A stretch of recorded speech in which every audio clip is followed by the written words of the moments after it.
I'd give it an F. F. F. Oh, that make F. Come on, man. It's an interesting list, not a great list. This is one of the worst lists I've ever seen. Shots fired. You're wrong. I'm wrong? You are wrong. You have bumped your head. The list is fluid. It's fluid. It's fluid. It doesn't absolve you from nonsense. Bam! Right here. What? Bam! Oh, bam, bam. Just stop that right there. That is an A++ grade.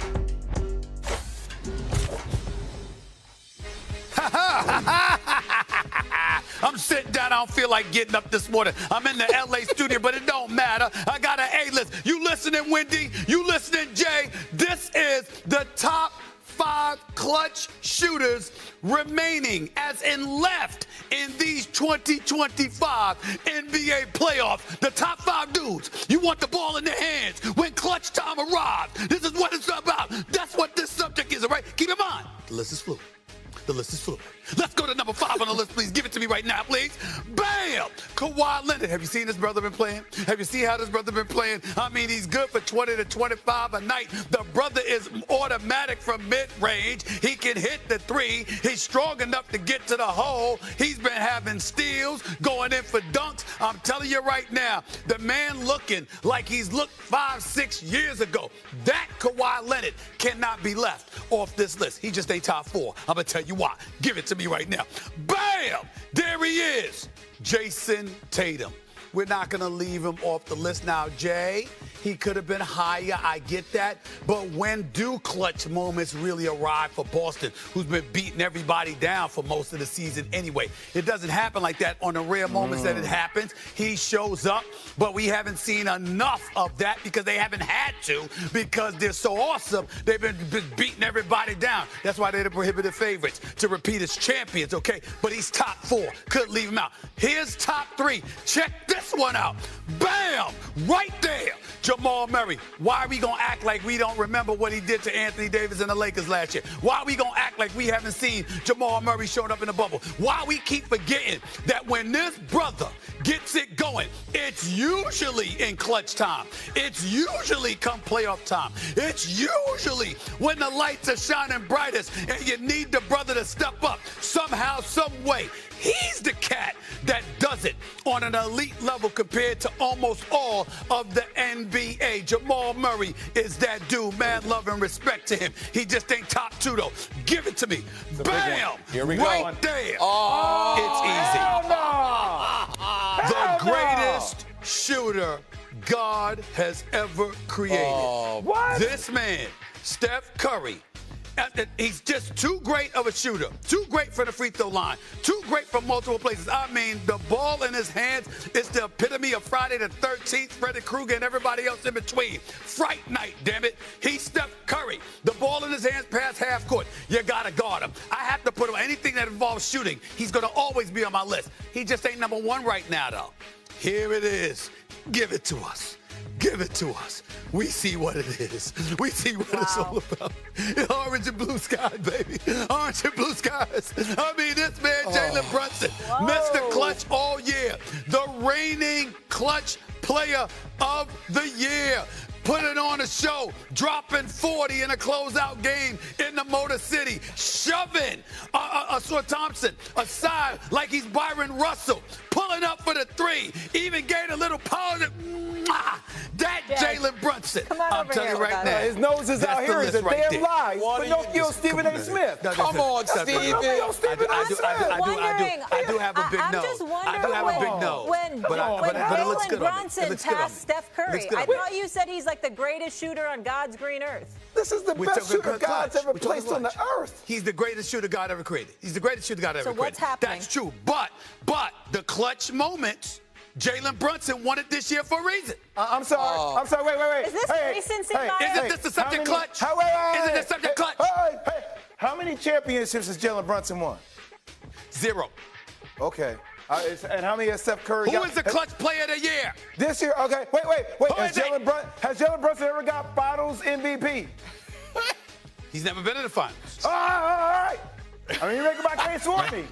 Who is the reigning clutch player of the year? I mean, I didn't even know that was a thing till this year. Stephen, come on. You're being a fan. It's Steph. What are you doing? Steph is the guy. Yeah, hold on. Peter Rosenberg.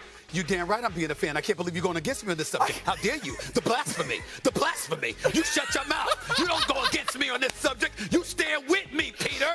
You stand with me. You don't go against me. I salute your heart. Against me on this. I salute your heart, Stephen A.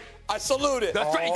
You keep it like that. Up top. That's what number one is. Stephen A, you're really from New York. predicting yourself this morning. I just want you to know that, sir. You're picking with your heart. Switch that.